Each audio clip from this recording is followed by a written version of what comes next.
अस्सलामु अलैकुम वरहमतुल्लाहि वबरकातुहू।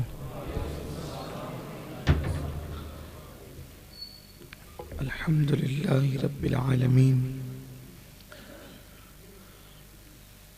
वल आक़िबतु लिल मुत्तक़ीन वस्सलातु वस्सलामु अला सय्यिदिल अंबियाइ वल मुरसलीन व अला आलिहि व अस्हाबिहि तय्यबीन अत्ताहिरीन अम्मा बअद फ़अऊज़ु बिल्लाहि मिनश शैतानिर रजीम बिस्मिल्लाहिर रहमानिर रहीम वत्तक़ुल्लाहल्लज़ी तसाअलून बिही वल अरहाम इन्नल्लाह काना अलैकुम रक़ीबा सदक़ल्लाहुल अज़ीम।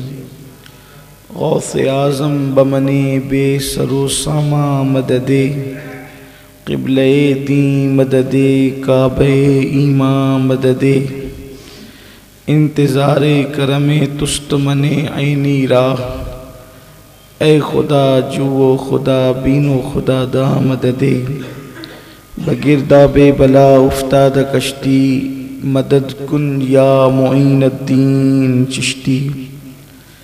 पढ़िए अस्सलातु वस्सलामु अलैका या रसूल अल्लाह, अस्सलातु वस्सलामु अलैका या नबी अल्लाह,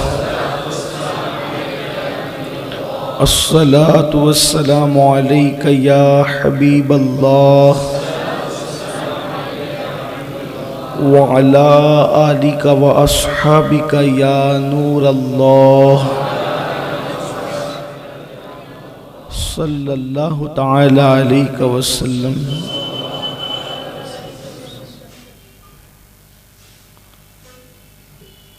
लहद में इश्क रुखे शह का दाग लेके चले, अंधेरी रात सुनी थी चराग लेके चले, तेरे गुलामों का नक्शे कदम है राहे खुदा, वो क्या बहक सके जो ये सुराग लेके चले। जिना बनेगी मुहिब्बान चार यार की कब्र, जो अपने सीनों में ये चार बाग लेके चले। आज हमारे हफ्तावारी इज्तिमा में जिस उन्वान का इंतखाब किया गया है वो है सिला रहमी, और इस उन्वान की ज़रूरत इसलिए पेश आती है कि एक हद तक हम नमाजों की पाबंदी भी माशाअल्लाह करते हैं, चेहरों पर दाढ़ियाँ भी है, रोज़े भी रखते हैं, और अब तो माशाअल्लाह बहुत सारे लोगों में नफल रोज़ों का शौक़ भी देखने में आ रहा है। लेकिन एक और चीज़ है जो हमसे छूट रही है, बल्कि बहुत सारे दीनदार लोगों से भी वो छूट रही है। उसके मुतालिक कुछ गुफ्तगू करना चाहते हैं। सिला रहमी कहते हैं अपने रिश्तेदारों के साथ हुस्न सुलूक करने को। सिला रहमी का मतलब ये है, रिश्तेदारों में मैं आज वालिदैन का जिक्र नहीं करूंगा, क्योंकि अक्सर व बेशतर हम वालिदैन पर गुफ्तगू करते और सुनते रहते हैं। उनके सिवा और जो लोग हैं, जैसे कि भाई है, बहन है, बीवी है, बच्चे हैं, वक्त में जितनी गुंजाइश होगी हम इस पर गुफ्तगू करें। सिला रहमी क्या है? अल्लाह के रसूल सल्लल्लाहु अलैहि वसल्लम ने इरशाद फरमाया, हदीस पाक का मफहूम है कि अर्श के नीचे रिश्तेदारियां जो है वो लटकी हुई है मिस्ल झूमर की। जैसे हमारे छतों में झूमर लगे होते हैं, बिला तमसील ऐसे रिश्तेदारियां अर्श के नीचे किंदील और झूमर की शक्ल में लटकी हुई है, और वो रिश्तेदारियां अल्लाह से अर्ज करती है, अर्जियां पेश करती है कि ए अल्लाह, जो मुझे जोड़े तो उसको जोड़, और जो मुझे तोड़े तो उसको अपनी रहमत से दूर फरमा दे। तो वो रिश्तेदारों की या रिश्ते की वो दुआएं, वो सिला रहमी की वो दुआएं अल्लाह तबारक व ताला रद्द नहीं फरमाता, और अल्लाह तबारक व ताला इरशाद फरमाता है कि मुझे अपने इज्जत व जलाल की कसम, जो रिश्तों को जोड़ेगा मैं उसको अपनी रहमत से जोड़ूंगा, और जो रिश्तों को तोड़ेगा मैं उसको अपनी रहमत से दूर कर दूंगा। इसका मतलब यह है कि अगर दो टाइप के रिश्ते होते हैं, एक तो अरहाम के रिश्ते जिसको उलुल अरहाम कहते हैं, यानी पेट के जरिए से जो रिश्ते जुड़े हुए हैं, जैसे सगी बहन, सगा भाई, इसका ताल्लुक पेट के रिश्ते से भी और खून के रिश्ते से भी, क्योंकि ये माँ की तरफ से भी रिश्तेदार है और ये बाप की तरफ से भी रिश्तेदार है। और एक रिश्ता होता है जो सिर्फ माँ की तरफ से, जैसे मामू, खाला, ये नाना नानी, ये रिश्तेदारी।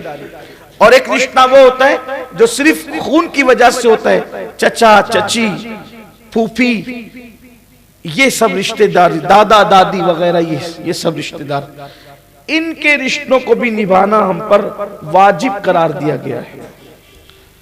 इनकी खबरगिरी करना, इनके साथ हुस्ने सुलूक करना, बल्कि अल्लाह के रसूल सल्लल्लाहु अलैहि वसल्लम ने फरमाया, हदीस पाक का मफहूम है कि अगर बाप का इंतकाल हो जाए तो चचा के साथ बाप जैसा बर्ताव करो, चचा के साथ हुस्ने सुलूक करो। मैं सिर्फ आपसे पूछना चाहता हूं कि हमारी दाढ़ियां लंबी है माशाअल्लाह, और दाढ़ी का इनकार नहीं, दाढ़ी की अजमत भी है, नमाजें भी पढ़ रहे हैं, बोलो क्या चचा के साथ हमारा वो सुलूक है जो बाप के साथ होता है? अल्लाह के रसूल सल्लल्लाहु अलैहि वसल्लम ने फरमाया, चचा का मर्तबा बाप के बराबर है। फिर इसी तरह अगर माँ का इंतकाल हो जाए तो खाला को वो मकाम दिया जाए। क्या हमारे खालाओं का वो मकाम है जो अल्लाह के रसूल सल्लल्लाहु अलैहि वसल्लम ने दिया है? क्या हम खाला को वो मर्तबा देते हैं? मेरे प्यारे आका सल्लल्लाहु अलैहि वसल्लम के प्यारे दीवानों, अगर कोई बहुत ज्यादा दीनदार है तो बस माँ बाप की खिदमत कर ली, खत्म हो गया। लेकिन माँ बाप की खिदमत करने पर मामला खत्म नहीं हो रहा है। ये जो जरूरत पेश आई है इसीलिए पेश आई है कि मस्जिदों के अंदर 50,000 का चंदा लिखाया जा रहा है बाप और माँ के इसाले सवाब के लिए, और खाला भीख मांग रही है। माँ बाप के इसाले सवाब का बेहतरीन जरिया पहले यह था कि माँ के बाद खाला की खिदमत की जाती, माँ के बाद माँ का मर्तबा खाला को दिया गया है, और बाप के बाद मर्तबा चचा को दिया गया है। तो बताओ क्या चचा के साथ वो हुस्न सुलूक होता है? गौर करने का मकाम। अगर नहीं होता इसका मतलब हम इस्लामी तालीम से दूर हैं, या हमने पढ़ा ही नहीं, या हमने सुना ही नहीं, या हमने इसकी तरफ तवज्जो नहीं दी। एक शख्स आया और अर्ज किया कि या रसूल अल्लाह सल्लल्लाहु अलैहि वसल्लम, मेरी माँ की मैं खिदमत करता था, अब उसका इंतकाल हो गया है, अब मैं क्या करूं? आका ने फरमाया क्या तेरी खाला है, हयात है, जाओ उसकी खिदमत कर। इन चीजों को हम कहीं, यानी कि कहीं ना कहीं हम माज़ अल्लाह यहूदियत की तरफ लाशऊरी तौर पर चल रहे हैं कि जैसे यहूदियों ने अल्लाह की किताब से कुछ चीजों को लिया जो उनके नफ्स पर आसान था और उस पर अमल किया, और जो नफ्स पर गिरा गुजरता था उसको छोड़ दिया। रिश्तेदारों के साथ उसने सुलूक होना चाहिए, सिला रहमी, उसकी बरकत क्या है? अल्लाह के रसूल सल्लल्लाहु अलैहि वसल्लम फरमाते हैं, क्या फायदा है रिश्ते निभाने का? फायदा क्या है रिश्तेदारी निभाने का? हम समझते हैं रिश्तेदारी निभाएंगे तो यार वो आएगा और पैसा लेके जाएगा, वो आएगा मेरे घर खा के जाएगा, वो आएगा कर्जा मांगने के लिए आएगा, वो आएगा तो इसकी खिदमत करनी पड़ेगी, उसकी खिदमत करनी पड़ेगी। ये चीज जो है ना, ये दकियानुसियत छोड़ दो। जिसका हाथ ऐसा रहेगा कुदरत उसके हाथ को हमेशा ऐसे ही रखेगी। हमारे बुजुर्गों से हमने सुना है, देने वाले को हमने कभी भिखमंगा होते हुए नहीं देखा, देने वाले को हमने कभी तंग दस्त होते हुए नहीं देखा, देने वाले को हमने कभी जो है माल के मामले के अंदर परेशान हाल नहीं देखा। देने वाला कभी परेशान नहीं हुआ और लेने वाला कभी खुश नहीं हुआ। लेने वाले को कभी सुकून नहीं, जिसकी लेने की आदत है वो कभी पुरसुकून नहीं है, देने वाला हमेशा पुरसुकून है। कितना बड़ा फायदा है। आप करोड़ों रुपए खर्च कर दें, क्या आप अपनी जिंदगी का 1 मिनट बढ़ा सकते हैं? करोड़ों रुपए खर्च कर दें, ला सकते 1 मिनट जो चला गया, बढ़ा सकते 1 मिनट। लेकिन आओ, उम्र बढ़ाने का तरीका, उम्र बढ़ाने का नुस्खा। लंबी उम्र चाहते हो, उम्र लंबी चाहते हो, माल चाहते हो। आज तो लोग ये चाहते हैं उम्र भी हो लंबी, माल भी ज्यादा हो।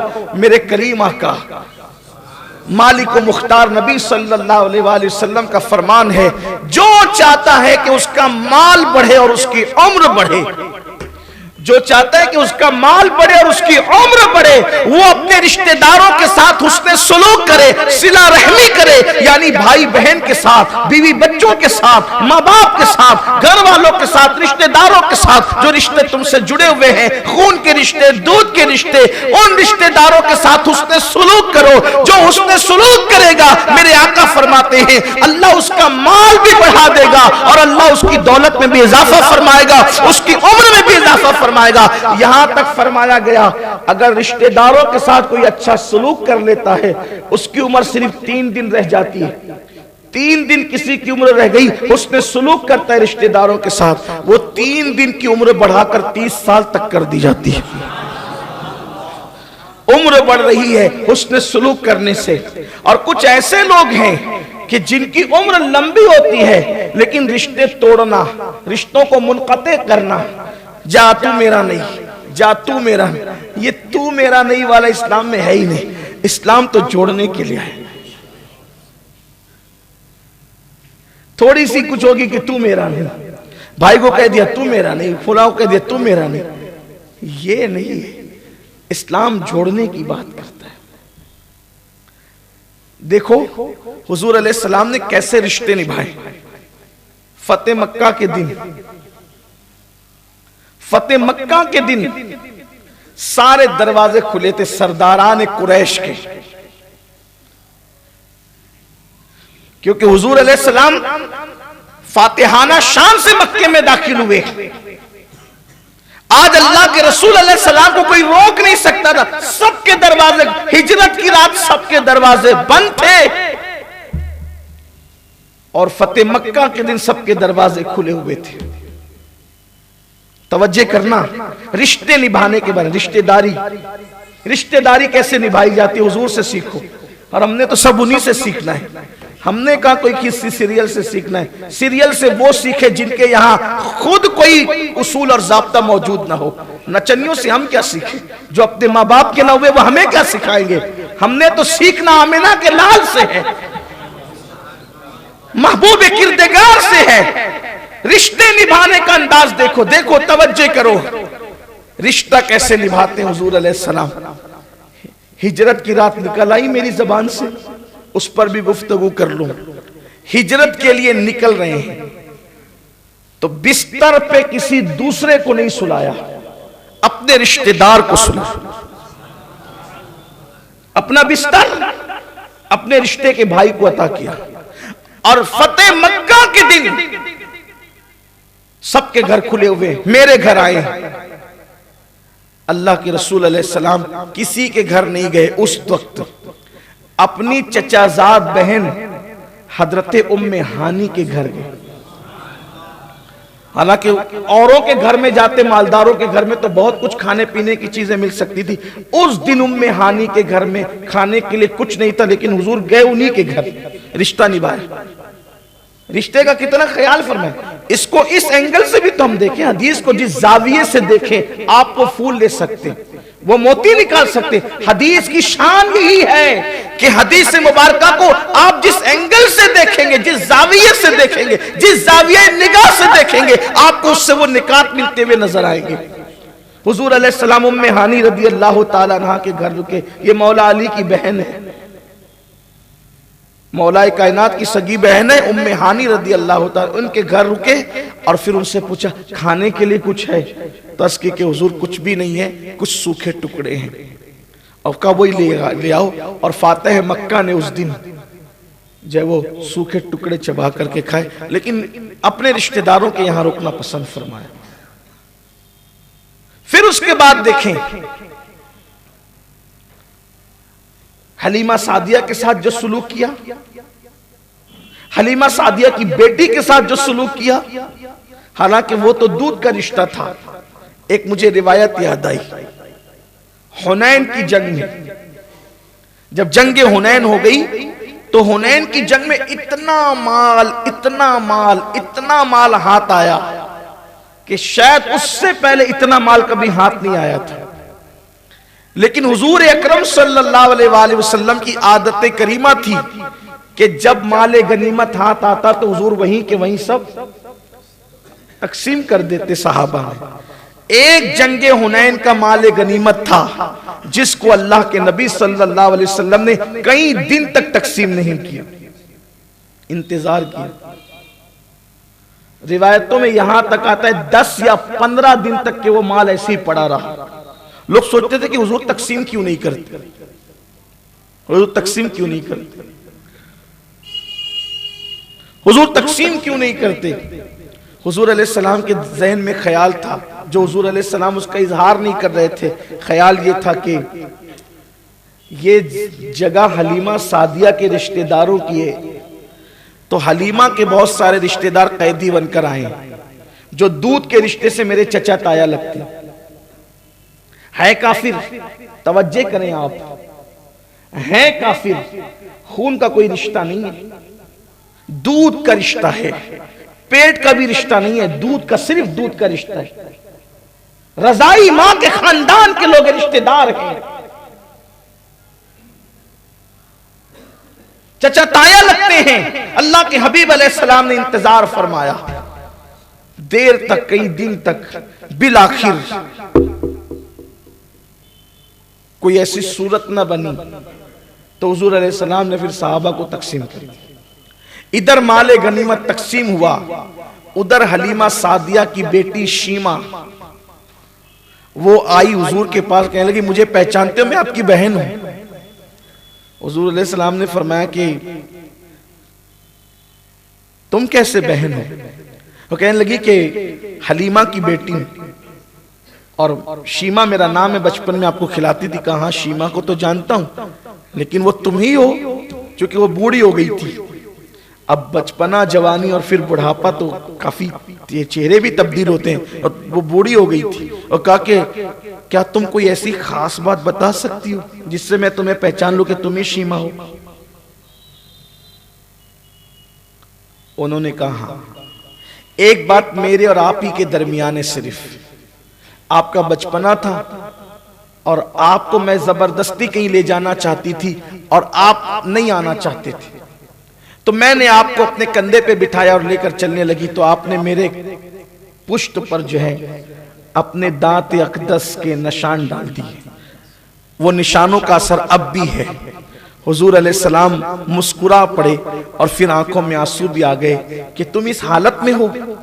लेकिन चूंकि अब सहाबा को हुजूर अलैहिस्सलाम माले गनीमत और गुलाम और कनीज तकसीम कर चुके थे, हुजूर अलैहिस्सलातो व तस्लीम ने अब सोचा कि चूंकि अब ये इसके मालिक हो गए तो इनसे वापस कैसे लूं। तो आकाए करीम सल्लल्लाहु अलैहि वसल्लम ने फरमाया अगर तुम में का कोई शख्स मेरी खातिर, चूंकि अब ये मेरी मां के रिश्तेदार हैं, ये मेरी बहन है, रजाई बहन, उसके रिश्तेदार हैं, अब चूंकि रिश्ता हो गया है, हालांकि वो मुसलमान नहीं हुए, वो लोग अभी मुसलमान नहीं हुए। जरा रिश्तों का अंदाजा करें, रिश्तों का अंदाजा करें। हम दोस्तों पे खर्च करते हैं, रिश्तेदारों पे क्या करते हैं? हालांकि सबसे बेहतरीन पैसा वो है जो दोस्तों पे खर्च किया जाए। दोस्तों पे भी खर्च करने का हुक्म है, लेकिन अव्वल नंबर पर हमारे रिश्तेदार हैं, भाई बहन, माँ बाप, बाल बच्चे हैं। अल्लाह के रसूल सल्लल्लाहु अलैहि वसल्लम फरमाते हैं ज़कात के बाद सबसे ज्यादा मुसलमान को अगर कहीं खर्च करने पे सवाब मिलता है तो वो अपने माँ बाप, अपने भाई बहन और अपनी औलाद पे खर्च करने पे सवाब मिलता है। ज़कात के बाद सबसे ज्यादा सवाब इस पर मिलता है। सबसे बेहतरीन सदका अल्लाह के रसूल अलैहि सलाम फरमाते हैं जो तुम अपने रिश्तेदारों पे खर्च करते वो है। नहीं करते हम, दिल छोटा करते। तो अल्लाह के हबीब अलैहिस्सलाम ने फरमाया कि ये मेरी बहन है और फिर ये हमारे रिश्ते, यानी कि अब माँ की वजह से ये रिश्ता हो गया है, हलीमा की वजह से, तो तुम लोग अपने गुलाम और कनीज क्या मेरी खातिर छोड़ सकते हो, अपना माल छोड़ सकते हो? कुछ लोगों ने छोड़ दिया, लेकिन कुछ लोग थे उन्होंने नहीं छोड़ा। कुछ ऐसे भी थे फतेह मक्का के बाद नए नए मुसलमान हुए थे, उन्होंने नहीं छोड़ा, कनीज और गुलाम नहीं छोड़े। तो अल्लाह के रसूल ने फरमाया एक काम करो, मुझे कर्जे के तौर पर ये गुलाम और कनीजे दे दो, ये सारे माल जो तुमको आए हैं, घोड़े ऊंट वगैरह, ये सब मुझे कर्जे के तौर पे दे दो। जब अल्लाह तबारक व तआला मुझे देगा तो मैं ये सब तुमको अता कर दूंगा, लेकिन चूंकि रिश्ते की वजह से इन सबको ये सब माल वापस कर दिया जाए, क्योंकि जिनसे रिश्ता साबित हो गया है उनको ये माल वापस कर दिया जाए। हुजूर अलैहिस्सलाम ने वो माल भी वापस फरमाया। फिर शीमा से कहा अगर तुम चाहो तो मैं तुम्हें अपने साथ लेकर चलूं, बहुत इज्जत के साथ तुम्हें रखा जाएगा मदीने में। उन्होंने कहा नहीं, मैं तो जो है वो अपने कबीले में वापस जाना चाहती हूँ। लेकिन हुजूर अलैहिस्सलाम का ये सिला रहमी का अंदाज देख करके वो उस कबीले के अक्सर लोग कलेमा पढ़ के इस्लाम में दाखिल हो गए।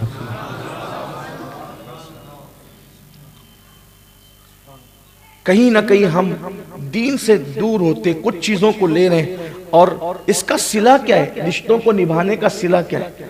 अल्लाह के रसूल सल्लल्लाहु अलैहि वसल्लम फरमाते हैं मैंने जन्नत में महल देखे, जन्नत में महल्लात देखे, सोने के, मोती के, याकूत के, जबरजद के। गैब दा नबी सल्लल्लाहु अलैहि वसल्लम फरमा रहे हैं मैंने सोने के, याकूत के, मोती के, जबरजद के महल देखे, और उन महल का हाल ये था कि अंदर से बाहर का मंजर नजर आता था और बाहर से अंदर के नजारे नजर आते थे। वो खूबसूरत मकानात जब मैंने देखे तो मैंने जिब्रील से पूछा ऐ जिब्रील ये किसके लिए है?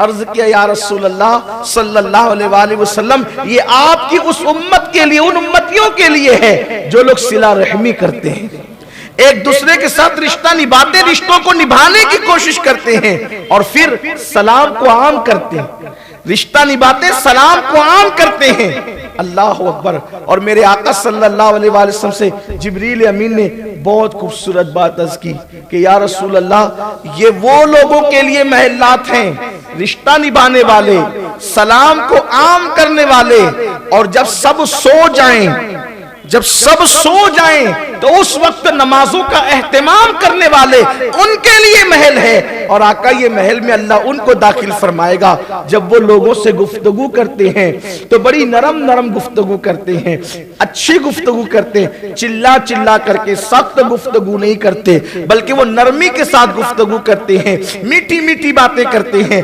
उनके लिए अल्लाह ताला ने ये महल तामीर फरमाए हैं। मेरे प्यारे आका सल्लल्लाहु अलैहि वसल्लम के प्यारे दीवानों, इसलिए अपने भाई, अगर भाई हों उनके, हम क्या कहते हैं, बाप का इंतकाल हुआ ना, उसका हिस्सा तो दे दिया ना, अब वो उधर में इधर। आपने क्या उस पे एहसान किया? थोड़ा गौर करें। बाप का इंतकाल हुआ, आपने हिस्सा दिया उसको, अब का मैंने दे दिया ना हिस्सा, वो क्या मैं क्या, वो उधर में इधर। आपने क्या एहसान किया? बाप के माल में जैसे आप हिस्सेदार है वैसे वो भी हिस्सेदार है। आपने क्या किया? हिस्सा तो बाप की विरासत में मिला है ना, आपने देकर कोई एहसान नहीं किया, उसका हक अदा किया है आपने।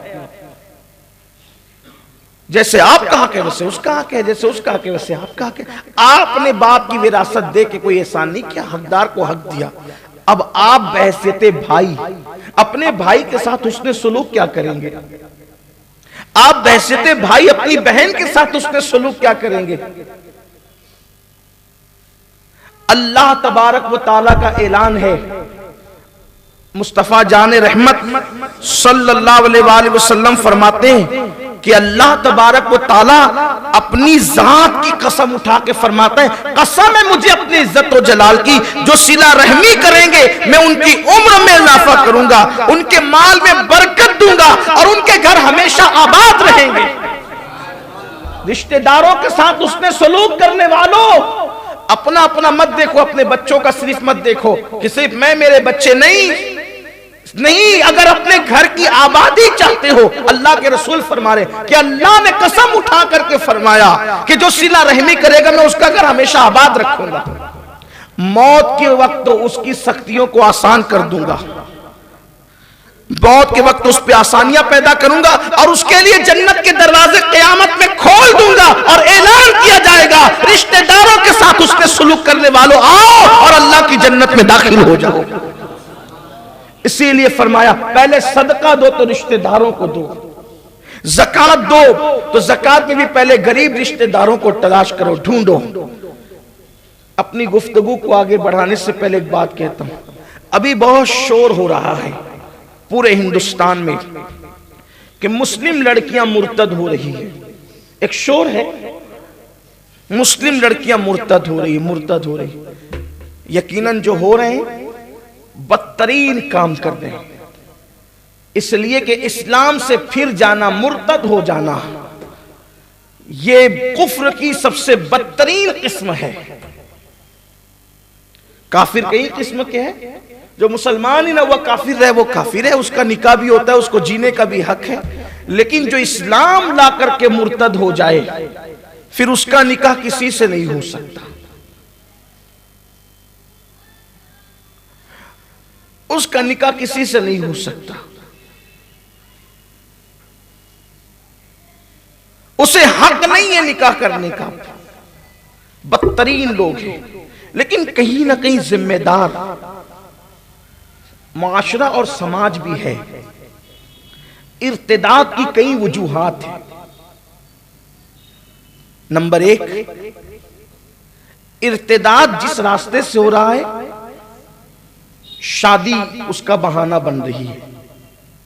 क्यों शादी बहाना बन रही है? इसलिए कि वो लड़कियों की उम्र हो गई और उम्र से अब ज्यादा उम्र हो गई। हमारे यहां बेटा बेटी की शादी की उम्र ये है, बालिग हो गए, उम्र हो गई शादी। अब उस उम्र के बाद उनकी शादियां नहीं हुई, वजह जो भी रही हो, खूबसूरती नहीं है। जो लोग उन लड़कियों को मुर्तद बना रहे हैं भगा के ले जाकर, वो उन लड़कियों की खूबसूरती नहीं देख रहे हैं, क्योंकि उन्होंने तो रखना ही नहीं है ना, उन्होंने तो करना ही है, ले जाना है, चंद दिन साथ रखना है, उसके जिस्म से खेल लेना है, खिलवाड़ कर लेना है, बाद में छोड़ देना है, न घर की रहे न घाट की रहे, ये मंसूबा है। इसलिए उसकी खूबसूरती भी नहीं देखी जाती, जैसी है ले जाया जाता है। चेहरा सादा सीधा है, बहुत ज्यादा खूबसूरत नहीं है, किसी ने रिश्ता नहीं किया। मेरे भाई किसी ने नहीं किया, रिश्तेदार तो कर सकते थे ना। सिला रहमी का मतलब सिर्फ किसी को पैसे रिश्तेदार को देना थोड़ी है। रिश्तों को निभाने का एक तरीका यह भी तो हो सकता है कि अपने एक भाई की, चचाजाद भाई की या सगे भाई की, फूफीजाद भाई की या खालाजाद भाई की कोई रिश्ते में अगर सीधी सादी सूरत वाली लड़की है और अब उसको बाहर वाला कोई करने के लिए तैयार नहीं है, तो क्या हम उसको अपने घर की बहू नहीं बना सकते? हुस्न ज्यादा न होने की वजह से उसके साथ शादी नहीं हो रही है तो हमने भी छोड़ दिया। या खूबसूरती तो है, हुस्न तो है, मगर मान नहीं है उसके पास। अब हम भी रिश्ता करने के लिए निकलते हैं, बहुत दूर तक जाते हैं सिर्फ माल के लिए, सिर्फ दौलत के लिए। दौलत के पुजारी हो गए हैं लोग, माल के पुजारी हो गए हैं लोग। जहेज कहां मिलेगा, ये कहां मिलेगा, वो कहां मिलेगा, वो कहां मिलेगा, या तो फिर कम से कम ये नाम कहां मिलेगा। यार फुला के बेटे का रिश्ता किसके साथ होगा? वो फुला साइजिंग वाले के, वो फला कारखाने के खातेदार के साथ, वो फुला के साथ। याद रखो, अच्छी तरह याद रखो, कितने भी बड़े मालदार के साथ अपने बेटे का रिश्ता कर दो, यार वो पूरी दौलत थोड़ी उठा करके दे देगा। जितना देना उतना ही देगा। और इंसान का देना तो इंसान का देना है, इंसान देगा तो अपनी हैसियत के मुताबिक देगा। मगर याद रखना, अगर सिला रहमी की नीयत से अपने किसी गरीब रिश्तेदार के घर तुम जाकर बैठ जाते हो और उसके यहाँ रिश्ता करके उसकी फिक्र को दूर कर देते हो, अल्लाह की इज्जत की कसम, मालदार अपनी औकात के मुताबिक देगा, लेकिन किसी गरीब की दुआ लग जाएगी तो अल्लाह अपनी शान के मुताबिक अता फरमाएगा। सिला रहमी का अंदाज देखो, देखिए आप, हजरत कासिम, हजरत कासिम बेटे मोहम्मद इब्ने अबू बकर के, ठीक, उनकी बेटी उम्मे फरवा जो सैयदना इमाम जाफर सादिक की अम्मी है। हजरत मोहम्मद बिन अबू बकर और अब्दुल रहमान बिन अबू बकर, ये दोनों भाई भाई समझे हुए हैं, आपस में रिश्ता किया है। फिर देखें इमाम हसन और इमाम हुसैन दोनों भाई भाई समझे हुए हैं, आपस में रिश्ता किया है। इमाम हुसैन की बेटी सैयदा फातिमा सुगरा और इमाम हसन के बेटे सैयदना इमाम हसन अल मुसन्ना, इन दोनों का रिश्ता हुआ और इनसे जो बेटा पैदा हुआ उसका नाम रखा गया अब्दुल्ला अल महज। जमीन का ये पहला सैयद है जिसको हसनी और हुसैनी होने का शरफ हासिल है। लोग कहते हैं मैं यतीम खाने से ढूंढ के ला रहा हूं, मैं फुला गरीब बस्ती से ढूंढ के ला रहा हूं। सही बात है, सब तरफ से ला, लेकिन पहले अपना घर देख, पहले हकदार तेरे रिश्तेदार हैं। आजकल तो लोगों को रिश्तेदारियों में रिश्ता करने में थोड़ी सी, अरे थोड़ा नया ढूंढो, फिर नया ढूंढते तो फिर नया मिलता ही है। हाँ, हंसने की बात नहीं, वो नया तो नया ही मिलता है। फिर हुजूर अलैहिस्सलाम ने अपनी सबसे चहीती बेटी बाहर नहीं दी, मौलाए कायनात को दी, जबकि बड़े बड़े रईस, बड़े बड़े मुत्तकी, बड़े बड़े परहेजगार मांग चुके हैं। आका अलैहिस्सलाम ने फरमाया अल्लाह के हुक्म का इंतजार भी था, और जब रिश्ता कर दिया तो फरमाया फातिमा मैंने अपने खानदान के सबसे बेहतरीन इंसान के साथ तेरा रिश्ता तय कर दिया है। बाद में वो तरतीब चलती रही और उसकी एक तफसील है। तो सिला रहमी का मतलब सिर्फ खाने के लिए पूछना नहीं है, सिर्फ दावत करना नहीं है, सिर्फ पैसे देले खर्चा करना नहीं। अगर अल्लाह ने तुम्हें नवाजा है तो अपनी बहन की बेटी, अपने भाई की बेटी, रिश्ता नहीं आ रहा है, उनकी फिक्र को हल्की या तो कहीं और करवा दो अपने सोर्सेज से खड़े होकर के, या फिर कम से कम तुम अपने घर ले आओ। और आपस में रिश्ते करने की बड़ी बरकत है। मैं अक्सर लोगों को कहता हूं, देखो रिश्ते जितने होते हैं उतनी मोहब्बत होती है। ये अल्लाह ने रिश्तों में तासीर रखी है। एक बात आपसे पूछूं, ये कुदरत की शान है, कुदरत की शान है। ये दूसरे के बच्चे की नाक बहती है तो हमें घिन आती है, अपने बच्चे की नाक बहती है तो हम उसको हाथ से साफ करते हैं, घिन नहीं आती। क्यों? दोनों ही तो जो है वो हमारे नजदीक गंदगी नजर आ रही थी, लेकिन एक को हमने हाथ लगा दिया, दूसरे पे नाक चढ़ा दिया। ये रिश्ते हैं जो इंसान को मोहब्बत करने पे मजबूर कर देते हैं, और रिश्तों में मोहब्बत अल्लाह की निशानियां हैं। ये आप देखें, एक अजनबी लड़की जिसको कभी देखा भी नहीं, सिर्फ कह दिया कि कबूल है, वो कबूल है कि जुमले में क्या तासीर है? यही तासीर है ना कि वो जुड़ गई है आपसे रिश्ते में। रिश्ते में जुड़ना था कि और जो पुराने रिश्ते थे वो भी उतने करीबी ना हो सके जिस कबूल ने इतना करीब कर दिया, इतना करीब कर दिया। रिश्ते निभाओ, बीवी से भी निभाओ, क्योंकि ये रिश्ता ही बड़ा करीब है। एक दिन हजरत सारा की शिकायत, हजरत सारा की शिकायत इब्राहिम खलीलुल्लाह ने की, अल्लाह मेरी बीवी थोड़ी सी जरा मेरे साथ कुछ गुफ्तगू तेज कर लेती। औरतें हैं, हालांकि कोई मामूली खातून नहीं है, सारा जिसकी रजा को कुदरत ने खलीलुल्लाह के लिए अपनी रजा करार दी, का जो सारा कहती वो कर जाए, ये मेरी रजा है। उसी हजरत सैयदा सारा की शिकायत कर रहे हैं इब्राहिम खलील। अल्लाह वो जरा गुफ्तगू तेज कर लेती है आजकल। अल्लाह ने फरमाया इब्राहिम मैंने तो औरत को टेढ़ी ही पिछली से पैदा किया है, अब उसको सीधा ना करना, सीधा करोगे तो तोड़ दोगे। निभाओ, निभा करो, निभा करो, निभाने का हुक्म दिया कि निभाओ उसको। और फिर अल्लाह तबारक व तआला ने बशारत दी कि जो लोग औरतों की सख्तियों पर, उनकी तलखियों पर सब्र करते हैं, घर बैठे रहने के बाद भी हम उन्हें जिहाद में शिरकत का सवाब अता करते हैं। बल्कि एक हदीस में अल्लाह के रसूल अलैहि सलाम ने यहां तक फरमाया कि जो अपनी बीवी की तलखियों पे सब्र कर ले, अल्लाह उसे सब्र अय्यूब का सवाब अता करता है। और जो औरत अपने शौहर की तलखियों पे सब्र कर ले, अल्लाह उसे हजरत आसिया और मरियम के सवाब के बराबर सवाब अता फरमाता है। तो मैं अपनी गुफ्तगू को समेटते हुए अर्ज करूं कि सिला रहमी की बड़ी बरकत है। तो ये मैं कह रहा था कि जो इर्तिदाद की जो ये नहुसत चली है, इस पे कंट्रोल हो सकता है एक चीज से।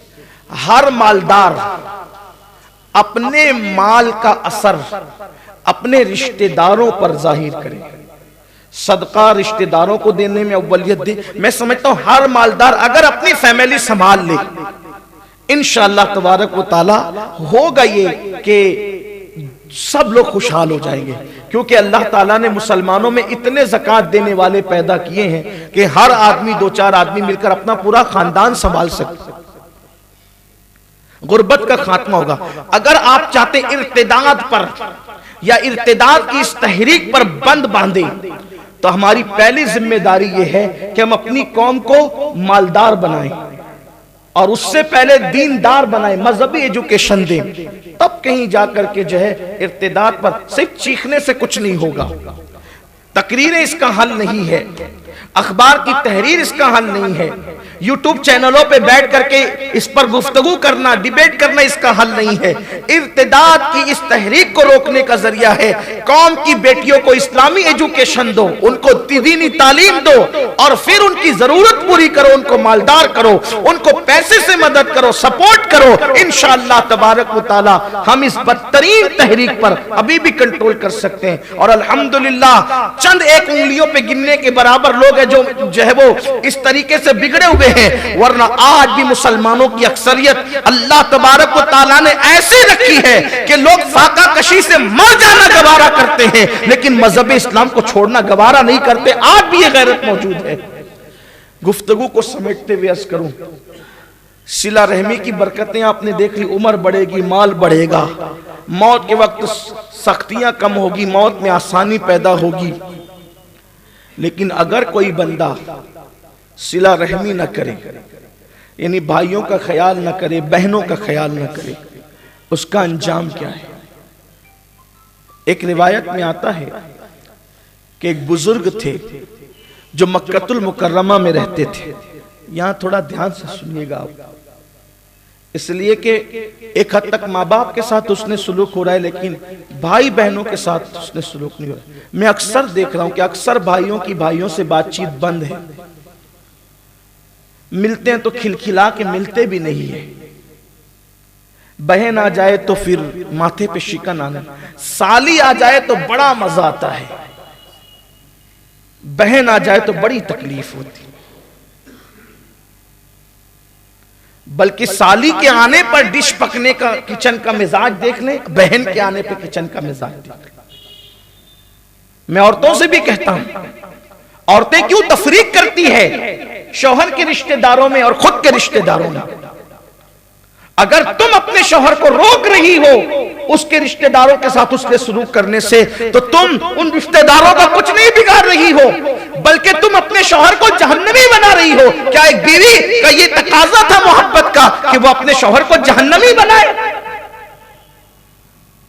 हालांकि वो जो रिवायत पढ़ने चला था बहन के हवाले से, उससे पहले एक बात, एक छोटा सा आर्टिकल मेरी नजरों से गुजरा, चंद दिनों की बात है, गालिबन पड़ोसी मुल्क का वाकया है। शौहर ने अपनी बीवी से कहा कि मेरे माँ बाप आने वाले हैं आज अपने घर पे शाम को, तो जरा देखो कुछ अच्छी डिश बना लो। उसने कहा कि आप तो जानते हैं ना मेरी तबीयत आजकल ठीक नहीं चल रही है, तो आपके माँ बाप के लिए तो मैं एक काम करते हैं, अपने होटल में ऑर्डर दे देते हैं, अच्छे से अच्छा खाना मंगा लेते हैं। होटल में भी खाना बड़ा अच्छा बनता है, होटल का खाना मंगा लेते, क्या क्या जाएगा। उसने कहा ठीक है, क्या ऑर्डर देना है। तो अब ऑर्डर देने में भी बड़ा छोटा दिल। खुदा जाने ये तफरीक क्यों है। बस अगर औरत ये समझ लेना कि अगर मैं अपनी सास से, अपनी नंदों से, अपने देवरों से, जेठ से अपने शौहर को रोक रही हूँ हक अदा करने में, तो मैं अपने शौहर को जहन्नमी बना रही हूं बस। और ये सबसे बड़ी बेवफाई होगी औरत की शौहर के साथ। उसको तो कहना चाहिए कि आप मुझे मेरे हक दें, मेरे खानदान वालों को उनके हक दें, अपने खानदान वालों को उनका, दोनों का हक है, दोनों को हक दें, हक तलफी न करें। जब आपका शौहर ही जहन्नम में जाएगा तो आपने कब जन्नत में जाना है। खवातीन को यह कान खोल के सुनना चाहिए। अगर मुर्गी का भी हक होना तो उसका भी हक अदा करने का हुक्म दिया गया। जिसने मुर्गी पाली और उसको खाना नहीं दिया, उसकी हक तलफी की, क़यामत के दिन उसकी इबादतें ज़ाय की जाएगी। मुर्गी का हक, इस्लाम का हुक्म यह है। इस्लाम की तालीम इतनी खूबसूरत है। इस्लाम जब मुर्गी के हुकूक बताता है तो भाई बहन के हुकूक क्या। तो ऑर्डर बहुत मुख्तसर सा छोटा मोटा दे दिया।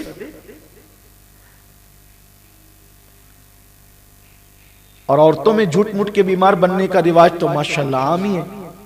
मैं औरतों से कहता भी हूं कि झूठ मूठ के बीमार ना बना करो, वरना फरमाया गया जैसे किसी के सर में दर्द नहीं है, बस बहाना है, मेरे सर में दर्द है, आज तबीयत ठीक नहीं है, आज बुखार है, अच्छा नहीं लग रहा है। फरमाया गया जो झूठ मूठ का बीमार बनेगा अल्लाह उसको ऐसी बीमारी देगा जो लाइलाज होगी, उसका कहीं इलाज नहीं होगा। आपको कहीं नहीं जाना है, कोई काम नहीं करना, साफ कह दे मैंने नहीं आना है, माजरत चाहता हूं, आज दिल नहीं होता आने का।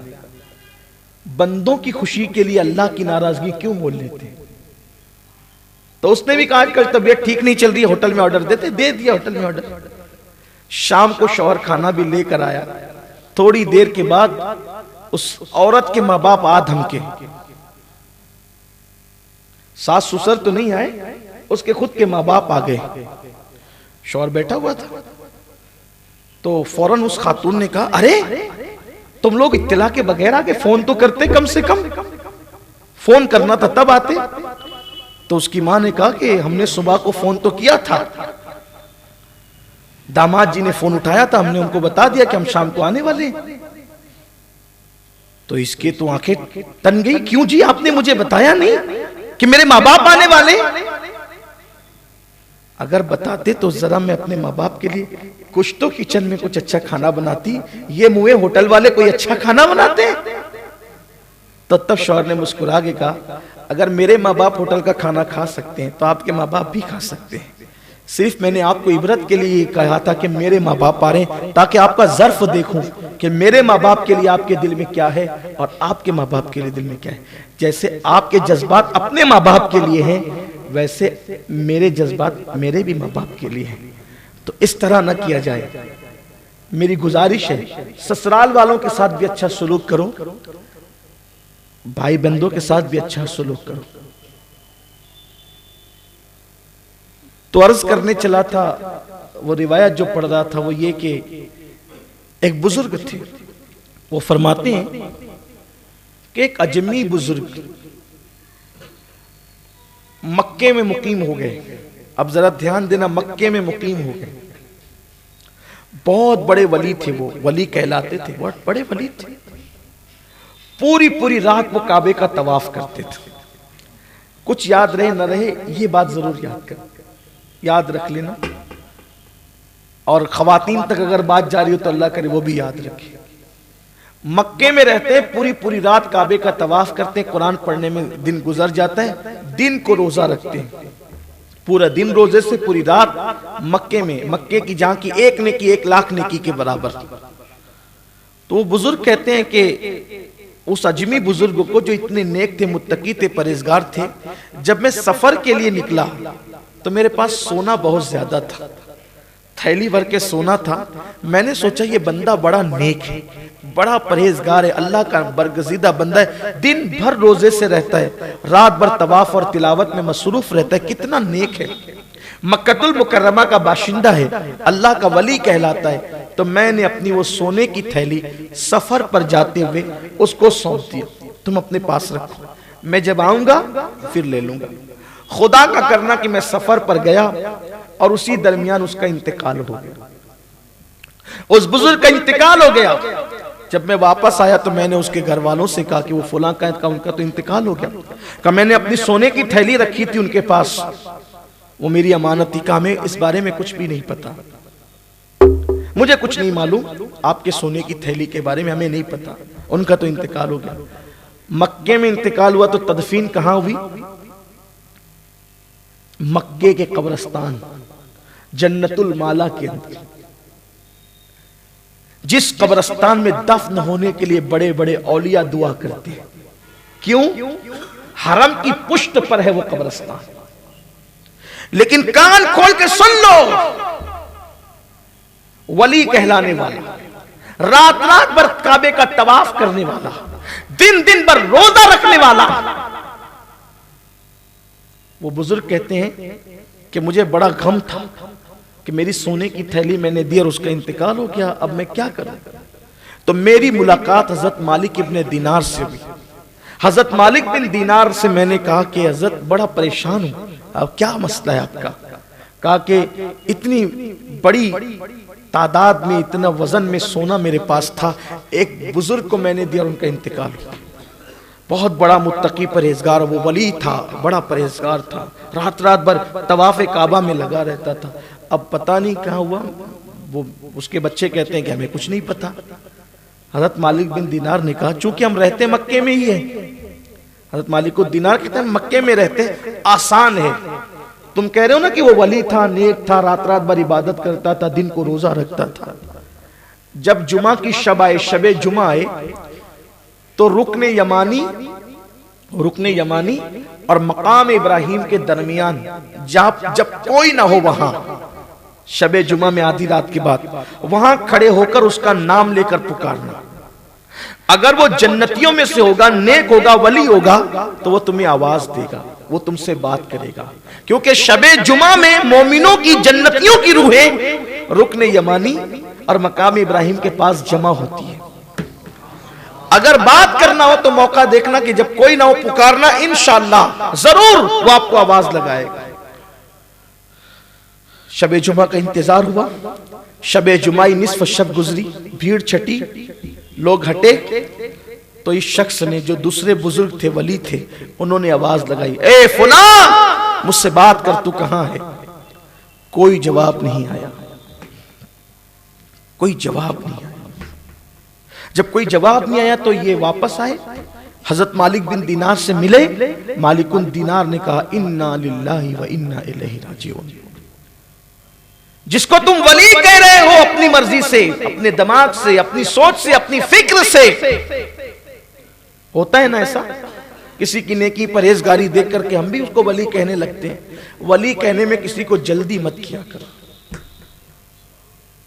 जब तक किसी को मखलूक खुदा अलल ऐलान वली न कहे, आप भी चुप रहे, खुद से किसी को वली न कहे। ये कोई छोटी मोटी चीज नहीं है कि मथुरा के कोई लड्डू है कि ये तकसीम हो जाए और विलायत हो जाए। हजारों साल इबादत करके भी कोई वली नहीं बनता। किसी किसी इबादत देख करके उसको वली ना कहा कर, किसी का सिर्फ तकवा भी देखकर उसको वली ना कहा कर। कभी ऐसा भी हुआ है, बहुत मुत्तकी हुआ है लेकिन वली ना बन सका। और एक बात कहता हूं, किसी के गुनाह देखकर उसको जलील भी ना समझा करें, इसलिए कि जिसको लोग जलील समझते हैं कभी कभी वो भी अल्लाह का वली होता है। इसलिए किसी को जलील कहने में भी जल्दी ना करे, किसी को वली कहने में भी जल्दी ना करे। लोग कह दे फिर आप कहें तो अलग बात है।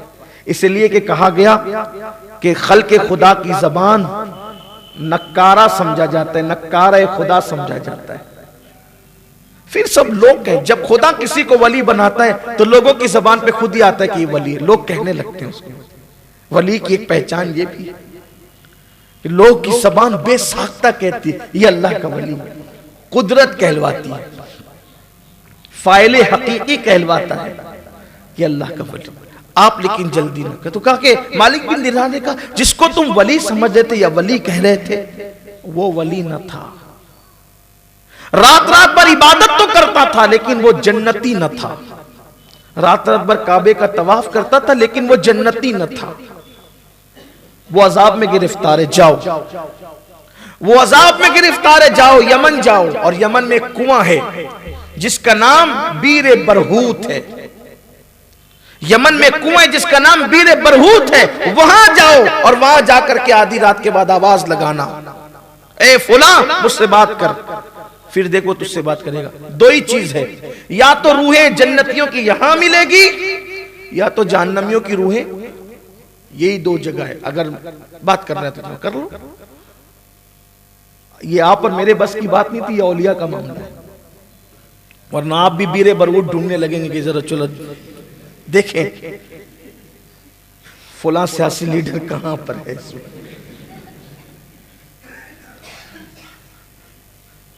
ऐसी बात नहीं। औलिया के मामला औलिया के मामला औलिया के लिए उसी को रखिए। शबे कद्र में सारी मखलूक सजदा करती है, समुंदर का पानी मीठा हो जाता है, तो कुछ लोग जाकर के वो पानी चखते रहे। जो जबान गीबत करती और गालियां देती हो फिर उस पर भी निशानी जाहिर होगी। तो कुछ चीजें औलिया अल्लाह के लिए होती है, उन्हीं के लिए रखिए खास। और अगर कुदरत किसी पे करम करके दिखा दे तो ये एक अलग उन्मान है, अलग बात है, लेकिन आम तौर पर मामला ऐसा ही है। वो कहा कि बीरे बरहूत भी जाओ और वहां जाकर के बात करना, देखो वो तुमसे बात करेगा। ये यमन तक गए क्योंकि सोना इनका बड़ा बहुत ज्यादा था, बड़ी रकम थी, कीमती चीज थी, उसकी बड़ी रकम बनती थी, सोना बहुत था। ये यमन का सफर करके ये बुजुर्ग मक्के से यमन तक गए और रात को वहां पर गए तो बीरे बरहूत पर पहुंचे तो देखा कि वहां चीखने चिल्लाने की आवाज आ रही थी और वहीं पर दो रूहें अभी ताजा ताजा लाई गई थी और वो चीख रही थी और उनकी चीख पर इनका कलेजा मुंह को आ रहा था। तो इन्होंने उन रूहों से कहा कि तुम दोनों जो अभी अभी आए हो नए नए, कौन हो तुम लोग? तो एक ने कहा कि मैं बादशाह का दरबान था, उसकी हर हरकत पर मैं हाँ हाँ करता रहता था, शरीयत के मुताबिक करे तो भी हाँ, शरीयत के खिलाफ करे तो भी हाँ, इसलिए मुझे अजाब में गिरफ्तार किया गया। दूसरे ने बताया कि मेरा नाम अब्दुल मलिक बिन मरवान है, मैं मरवान का बेटा अब्दुल मलिक हूं, मुझे भी अजाब में गिरफ्तार किया, यहां लाके फेंका गया, अजाब में हूं। वो बुजुर्ग कहते कि मैंने आवाज लगाई, ओ फुलान मुझसे बात कर। तो एक गमगीन सी आवाज आई, बोलो क्या बात है? वो वहां मिला, मुझे उसकी रूह वहां मिली। बोलो भाई क्या बात है? कहा पहले ये तो बता मेरे सोने की थैली कहाँ है? कहा मेरे भाई मैंने अपने मकान के जीने के नीचे तेरे सोने की थैली दबा के रखी है, वहां से निकाल लो। मैंने कभी किसी की अमानत में खयानत नहीं की, सो तुम्हारी अमानत तुम्हें मिल जाएगी। जब मेरी अमानत का पता उसने बता दिया, बुजुर्ग फरमाते हैं फिर मैंने पूछा आप तो नेक ही थे, परहेजगार थे, मुत्तकी थे, हम आपको वली समझते थे, क्यों आप अजाब में गिरफ्तार हो गए? कहा वल्लाह तुम जैसा कहते हो मैं वैसा ही था, यकीनन मैं नेक था, मुत्तकी था, परहेजगार था, लेकिन अजाब में गिरफ्तार होने की सिर्फ एक वजह बनी, रात रात भर काबे का तवाफ करना धरा के धरा रह गया, रात रात भर तिलावत करना धरी के धरी रह गई, रातों को खड़े होकर नमाज पढ़ना धरा के धरा रह गया, दिन दिन भर रोजे से रहना धरा के धरा रह गया। एक ही चीज की वजह से अजाब हो रहा है, अगर मेरी मदद कर सकते हो तो ये काम कर दो मेरा। कहा क्या चीज की वजह से अजाब हो रहा है? कहा मेरी एक बहन थी, बहन की वजह से अजाब हो रहा है। मेरी बहन थी, माँ बाप के इंतकाल के बाद मैंने बहन से कभी मुलाकात नहीं की, मैंने बहन से कभी राब्ता नहीं किया, मैंने बहन की कभी खबरगिरी नहीं की। बहन को आता देखकर माथे पर शिकन लाने वाले भाइयों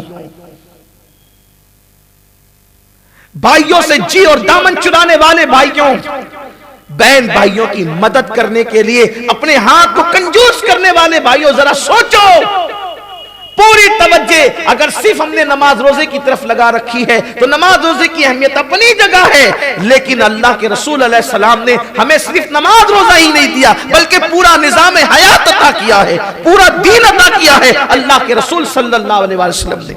वो शख्स कहता है कि मेरी इकलौती एक बहन थी, एक बहन, उस बहन की मैंने कभी खबरगिरी नहीं की, उसके हाल अहवाल नहीं लिए, उससे कभी राब्ता नहीं किया, कभी पूछताछ उससे नहीं की। तो जब मेरा इंतकाल हुआ तो मेरे अल्लाह ने मुझसे कहा, तू तो पेट भर के खाता रहा और तेरी बहन भूखी रही, तू तो कपड़े पहनता रहा और तेरी बहन बगैर कपड़ों के फटे पुराने कपड़ों के मोहताजी में जिंदगी गुजारती रही, तू तो पीता रहा अच्छे अच्छे मशरूबात और तेरी बहन अच्छे मशरूब पीने से महरूम रही। सो सिर्फ बहन की हक तलफी करने की वजह से, सिर्फ बहन की हक तलफी करने की वजह से, क्योंकि अल्लाह ने फरमाया अगर कोई रोजाना रोजा रखे और हर रात इबादत करे लेकिन अपने बहन भाई के हुकूक अदा ना करे, सिला रहमी ना करे, तो मैं उसकी नेकियों को जाय कर देता हूं, उसको अजाब में गिरफ्तार करता हूं। क्योंकि रिश्ते अल्लाह ने पैदा किए हैं। तो उस कुएं से आवाज आई, सिर्फ बहन की हक तलफी, उससे पूछताछ, खैर खैरियत कभी नहीं ली बहन की, छोड़ दिया उसको। और बहन को छोड़ के आया कहां? मक्के में रहने के लिए। बहन को छोड़ के ससुराल नहीं गया था, बहन भाई को छोड़ करके किसी अलग गोशे आफियत में नहीं गया था, बल्कि बहन को छोड़कर मक्का अल्लाह के घर, अल्लाह के हरम में मुकीम था। मैं ये नहीं कह रहा है कि बहन भाइयों से कोई अलग नहीं रह सकता, ये नहीं है, अलहदा रह सकते हो, बल्कि बाज मर्तबा अलहदा रहने में फायदा ज्यादा है, पर्दे का एहतमाम और सारी चीजें वो एक अलग तफसील है। लेकिन अलहदा रहकर भी बहन भाइयों की खबरगिरी तो की जा सकती है ना। जहां मकानात अलग अलग हुए, कोई खबरगिरी भी नहीं, कोई ताल्लुक भी नहीं, हत्ता कि ईद पर तक भाई भाई नहीं मिलते हैं, दूसरों से मिलते, वो उधर जा रहा है, वो उधर जा रहा है। वो शख्स कह रहा है जो मक्के में मुकीम था, मक्के में इंतकाल हुआ, जन्नतुल माला में दफन हुआ, वो कहता है कि बहन की हक तलफी की वजह कभी खबरगिरी नहीं की, अजाब में मुब्तला हूं। अब एक ही सूरत है, नमाजें परफेक्ट है, नमाजें पढ़ी है, रोजे रखे, सब रखे, बस एक ही गुनाह है कि मेरी बहन का मैंने हक मार दिया, उसकी खैर खैरियत नहीं की, उसकी हक तलफी की है। जाओ, अगर वो मुझे माफ कर सकती है तो उससे माफी करवा लो, अगर वो माफ कर देगी तो मैं यहां से निकाल के जन्नत में दाखिल कर दिया। वो बुजुर्ग फरमाते हैं, फिर मैं पहले उसके घर गया कि वाकई ये बात सही है कि नहीं। जब मैंने उसके जीने के नीचे खोल करके देखा तो मुझे मेरी सोने की थैली मिल गई। वापस फिर मैंने अजम का सफर किया और उसकी बहन को जाकर के मैंने देखा तो बड़ी बुरी हालत में उसकी बहन थी, फटे पुराने कपड़े और भूख और प्यास की शिद्दत में वो डूबी हुई थी। उसका हाल देख करके मुझे रोना आ गया। मैं आपसे पूछना चाहता हूं, आप सही कहना, क्या ये घर घर की कहानी नहीं? क्या ये हर घर की कहानी नहीं? आज हमारी बहनों के साथ अपना सलूक क्या है? आज हमारे भाइयों के साथ अपना सलूक क्या है? हमारे मामुओं के साथ, चचाओं के साथ हमारा सलूक क्या है? बस एक बात जाते जाते इतना कहना चाहता हूं, आखिरी में हम ये कहते हैं यार मैं तो सबका करता हूं, लेकिन वही जो है वो मेरे साथ बदसलूकी करते हैं। इस पर भी मेरे आका ने फरमाया, मोमिन की शान ये है जो तुझसे दूर भागे तो उसके करीब जा, जो तुझे तोड़े तो उसको जोड़, जो तुझे महरूम करे तो उसको अता कर। हम पर जो लाजिम किया हमारे नबी ने है, हम उसको पूरा कर दे, वो करे न करे वो उसके जिम्मेदार है। और एंड इस पर करता हूं, लेकिन रिश्ते निभाने से पहले इसका ख्याल करना जो रसूलुल्लाह के रिश्ते का ख्याल करता है, जो हुजूर का अदब करता है, जो हुजूर से इश्क रखता है, उन्हीं रिश्तों को निभाना हम पर लाजिम है।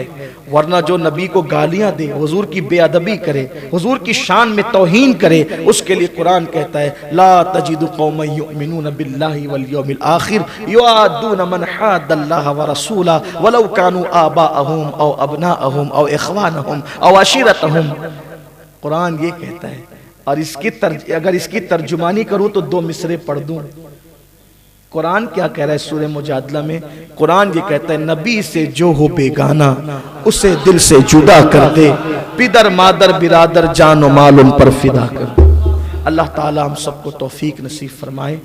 अल्लाह रिश्तों को, अगर आपके भाई बहन नाराज हैं, बहन नाराज हैं, और आप बड़े भी हों, कभी नहीं सोचा कि मैं बड़ा हूं, मैं खुद से क्यों जाऊं। देखिए, बड़ा वो नहीं होता जिसकी उम्र ज्यादा होती है, बड़ा वो होता है जिसको अल्लाह मकबूल बना देता है। इसलिए खुद से लोगों के पास जाए, खुद से लोगों को मनाए, खुद से लोगों को राजी करें, इसलिए कि अब रमजान शरीफ की आमद है। थोड़ी सी हैरत हो गई ना, रमजान शरीफ की आमद। हाँ, रमजान शरीफ आ रहा है, इसलिए कि जैसे बारिश आने से पहले एक उसूल है मौसम का, गोया कि ठंडी ठंडी खुशगवार हवाएं चलती है, तो लोग कहने लगते हैं बड़ी अच्छी बारिश होगी, खुशगवार बारिश होगी।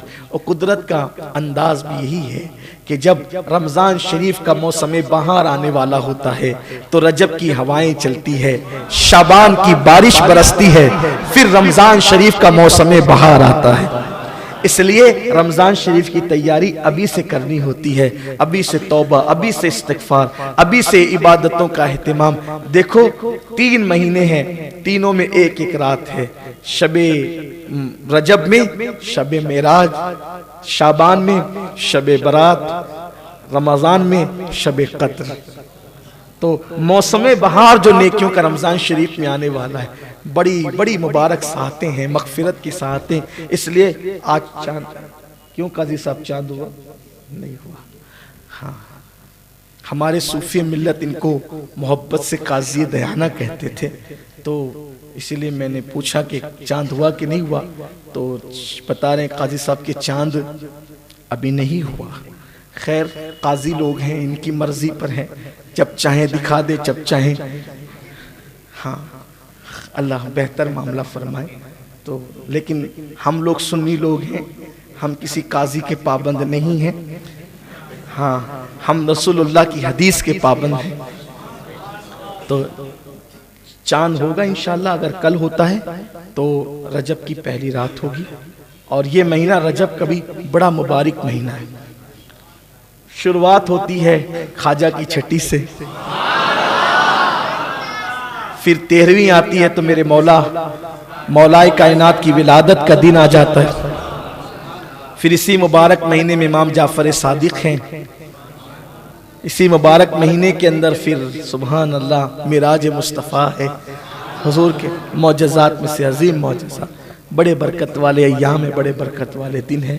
रोज़ों का एहतिमाम भी कर सकते हैं। 1 तारीख को रोज़ा रखें, 1 रजब को। हदीस पाक का मफ़हूम है कि जो 1 रजब को रोज़ा रखता है, अल्लाह ताला उसे मुस्तफ़ा जान रहमत के हौज़े कौसर से जामे कौसर नसीब फरमाएगा। 1 रजब की बड़ी बरकतें हैं, उसका एहतिमाम करें आप। अल्लाह ताला हम सबको तौफीक अता फरमाए। गुफ्तगू के दरमियान अगर कोई गलती हो तो अल्लाह ताला माफ़ फरमाए। अस्तगफिरुल्लाह रब्बी मिन कुल्लि ज़ंबिन व अतूबु इलैहि व मा अलैना इल्लल बलाग। अस्सलाम। रिसालत के परवानों हर शनिचर को बाद नमाज इशा सुन्नी दावत इस्लामी के आलमी मरकज इस्माइल हबीब मस्जिद में सुन्नी इज्तिमा होता है। तो आप हजरात पाबंदी के साथ इसमें शिरकत फरमाएं। सुन्नी दावत इस्लामी की वेबसाइट sunnidawatislamI.net पर विजिट करें और बहुत सारी दीनी मालूमात हासिल करें।